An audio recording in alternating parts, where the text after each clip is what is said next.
ಹರೇ ಕೃಷ್ಣ. ಎಲ್ಲರಿಗೂ ಮತ್ತೊಮ್ಮೆ ನನ್ನ ಚಾನಲ್ಗೆ ಸ್ವಾಗತ. ಬಂಧುಗಳೇ, ಇನ್ನೇನು ನಾಳಿನ ದಿವಸ ಭೋಗಿ ಹುಣ್ಣಿಮೆ ಇದೆ. ಪುಷ್ಯ ಮಾಸದ ಹುಣ್ಣಿಮೆ, ಮಾಘ ಸ್ನಾನ ಆರಂಭ ಆಗುತ್ತೆ.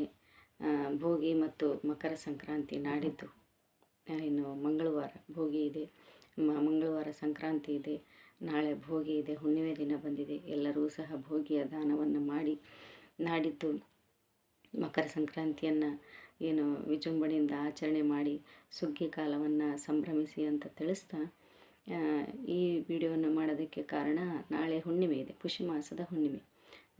ಮಾಘ ಸ್ನಾನದ ಬಗ್ಗೆ ಹೇಳೋದಕ್ಕೆ ಬಂದಿದ್ದೇನೆ ಇಲ್ಲಿ. ಮಾಘ ಸ್ನಾನವನ್ನು ಮಾಡಿದರೆ ಅತ್ಯಂತ ಶ್ರೇಷ್ಠವಾಗಿರ್ತಕ್ಕಂಥದ್ದು. ಏನು ಅಂದರೆ, ಪ್ರತಿಯೊಂದು ನಾವು ಮಾಡಿರ್ತಕ್ಕಂಥ ಪಾಪಕರ್ಮಗಳೆಲ್ಲವೂ ಅಥವಾ ನಮ್ಮಲ್ಲಿ ಏನಿರ್ತಕ್ಕಂಥ ಕಷ್ಟ ಕಾರ್ಪಣ್ಯಗಳೆಲ್ಲವೂ ಸಹ ಈ ಮಾಘ ಸ್ನಾನದಿಂದ ಪರಿಹಾರ ಆಗ್ತಕ್ಕಂಥದ್ದಿದೆ. ಮಾಘ ಮಾಸದಲ್ಲಿ ಮಾಘ ಸ್ನಾನದಿಂದ ನೋಡಿ, ನಾಳೆ ಹುಣ್ಣಿಮೆ ಇದೆ. ಪುಷ್ಯ ಮಾಸದ ಹುಣ್ಣಿಮೆಯಿಂದ ಮಾಘ ಮಾಸದ ಹುಣ್ಣಿಮೆವರೆಗೂ 1 ತಿಂಗಳು ಪರ್ಯಂತ ಯಾವುದೇ ಸ್ನಾನವನ್ನು ಆಗಲಿ 4 ತಿಂಗಳು ಹೇಳಿದ್ದಾರೆ ನಮ್ಮ ಹಿರಿಯರು ಸ್ನಾನವನ್ನು. ಮಾವೈ ಆಷಾಢ, ಕಾರ್ತಿಕ ಮಾಸ, ಮಾಘ ಮಾಸ ಮತ್ತು ವೈಶಾಖ ಸ್ನಾನ ಇವುಗಳನ್ನು ಹೇಳಿದ್ದಾರೆ. 4 ತಿಂಗಳು ಸಹ ನಾವು ವರ್ಷದಲ್ಲಿ ಸ್ನಾನವನ್ನು ಮಾಡಬೇಕಾಗತ್ತೆ. ಅದು ಸೂರ್ಯೋದಯಕ್ಕಿಂತಲೂ ಮುಂಚಿತವಾಗಿ. ಮಾಘ ಸ್ನಾನ ಅತ್ಯಂತ ಶ್ರೇಷ್ಠಕರವಾದ್ದು.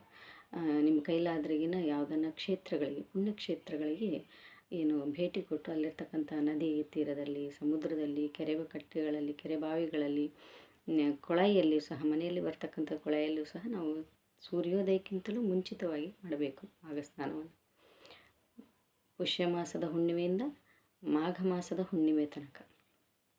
ಮಾಘ ಮಾಸ ಯಾವುದೇ ಸ್ನಾನ ಅಥವಾ ನಾವು ಏನಂತೀವಿ ಸ್ನಾನವನ್ನು ಹಿಡಿದಾಗ ಅದನ್ನು ವ್ರತವನ್ನು ಹಿಡಿದ್ರೆ ಹುಣ್ಣಿಮೆಯಿಂದ ಹುಣ್ಣಿಮೆವರೆಗೂ ಹಿಡಿಬೇಕಾಗುತ್ತೆ. ಹುಣ್ಣಿಮೆಯಿಂದ ಹುಣ್ಣಿಮೆ ತನಕ ಮಾಡಬೇಕು. ನಾಳೆ ಮಾಘ ಸ್ನಾನ ಆರಂಭ ಆಗ್ತಾಯಿದೆ. ಮಾಡಿ ಖಂಡಿತವಾಗಿಯೂ ಸಹ ನಿಮ್ಮ ಕಷ್ಟಗಳೆಲ್ಲವೂ ದೂರ ಆಗುತ್ತೆ. ಮಾಘ ಸ್ನಾನದಲ್ಲಿ ಏನು ಹೇಳಿದ್ದಾರೆ ನಮ್ಮ ಹಿರಿಯರು ಅಥವಾ ನಮ್ಮ ಸಂಸ್ಕೃತಿಯಲ್ಲಿ ಏನು ಹೇಳಿದೆ ಅಂದರೆ, ಸೂರ್ಯ ಮಕರ ರಾಶಿಗೆ ಪ್ರವೇಶವನ್ನು ಮಾಡ್ತಾನೆ. ಹೌದಾ? ಆ ರಾಶಿಗೆ ಪ್ರವೇಶ ಮಾಡಿರ್ತಕ್ಕಂಥ ಸಂದರ್ಭದಲ್ಲಿ ಎಲ್ಲ ನದಿಗಳಲ್ಲಿ, ಸಮುದ್ರಗಳಲ್ಲಿ, ಎಲ್ಲ ಕೆರೆಗಳಲ್ಲಿ ಅಥವಾ ನೀರಿರ್ತಕ್ಕಂಥ ಎಲ್ಲ ಪ್ರದೇಶಗಳಲ್ಲಿ ವಿಶೇಷವಾಗಿರ್ತಕ್ಕಂಥ ಪಾಸಿಟಿವಿಟಿ, ಧನಾತ್ಮಕತೆ ಬಂದಿರುತ್ತೆ. ಹೌದಾ? ಪಾಸಿಟಿವಿಟಿ ಬರುತ್ತೆ, ಧನಾತ್ಮಕತೆ ಬರುತ್ತೆ, ವಿಶೇಷ ಸನ್ನಿಧಾನ ಇರುತ್ತೆ ನದಿಗಳಲ್ಲಿ, ಸಮುದ್ರಗಳಲ್ಲಿ. ಹೌದಾ? ನೀರಿನಲ್ಲಿ ವಿಶೇಷ ಶಕ್ತಿ ಬರುತ್ತೆ. ಆದ್ದರಿಂದ ನಮ್ಮ ಹಿರಿಯರು ಹೇಳಿದ್ದಾರೆ, ಮಾಘ ಸ್ನಾನವನ್ನು ದಯವಿಟ್ಟು ಎಲ್ಲರೂ ಸಹ ಮಾಡಿ.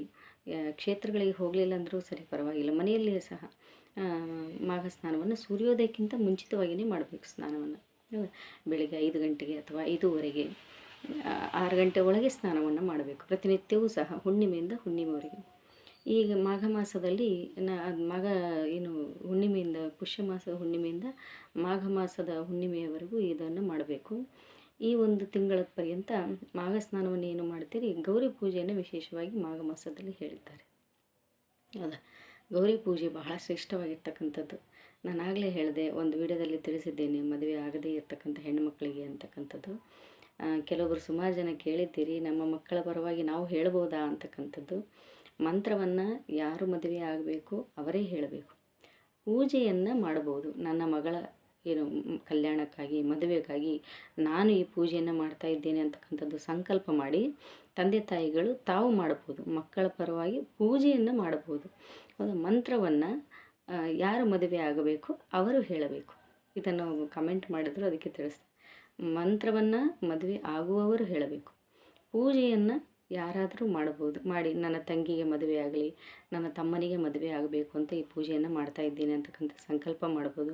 ನನ್ನ ಮಕ್ಕಳಿಗೆ, ನನ್ನ ಮಗನಿಗೆ ಮದುವೆ ಆಗಲಿ ಅಂತ ಈ ಪೂಜೆಯನ್ನು ಮಾಡ್ತಾ ಇದ್ದೀನಿ, ಅಥವಾ ನನ್ನ ಮಗಳಿಗೆ ಮದುವೆ ಆಗಬೇಕು, ಅಥವಾ ನನ್ನ ಮಗನಿಗೆ ಕೆಲಸ ಸಿಗಬೇಕು ಅಂತಕ್ಕಂಥದ್ದು, ಅಥವಾ ನನ್ನ ಇಷ್ಟ ಈಡೇರಬೇಕು, ನಾವು ಮನೆ ಕಟ್ಟಿಸ್ಬೇಕು, ಯಾವುದೇ ಇರಲಿ ನಿಮ್ಮ ಇಷ್ಟಾರ್ಥ, ನಿಮ್ಮ ಈಡೇರಿಕೆ, ನಿಮ್ಮ ಆಸೆ ಏನೇ ಇರಲಿ, ಅದನ್ನು ಅಪೇಕ್ಷೆಯನ್ನು ನಿಮ್ಮ ಮನಸ್ಸಿನಲ್ಲಿ ಅಂದುಕೊಂಡು ಸಂಕಲ್ಪ ಮಾಡಿ ಅದನ್ನು ನೀವು ಪೂಜೆಯನ್ನು ಪ್ರಾರಂಭಿಸ್ಬೋದು. ಪೂಜೆಯನ್ನು ಯಾರು ಬೇಕಾದರೂ ಮಾಡ್ಬೋದು.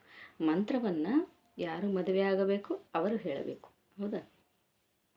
ಆದ್ದರಿಂದ ಈ ಮಾಘ ಸ್ನಾನ ಭಾಳ ಶ್ರೇಷ್ಠವಾಗಿರ್ತಕ್ಕಂಥದ್ದು.